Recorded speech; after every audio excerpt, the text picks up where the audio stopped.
Ayan, raining na naman. Isang araw lang tapos ngayon umpisa na naman ng raining. Ayan, tapos na yung holiday ng isang araw at magsipag-uwian na. Nandito tayo sa bus stop para mag-antay ng bus at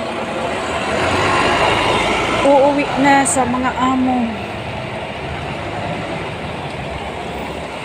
8:45 yung bus na dadaan. So, dito muna tayo sa gilid para hindi tayo mabasa ng ulan.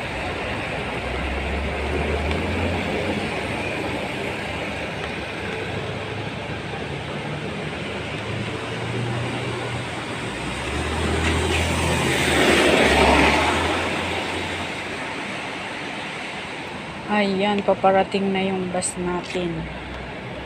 Number 12.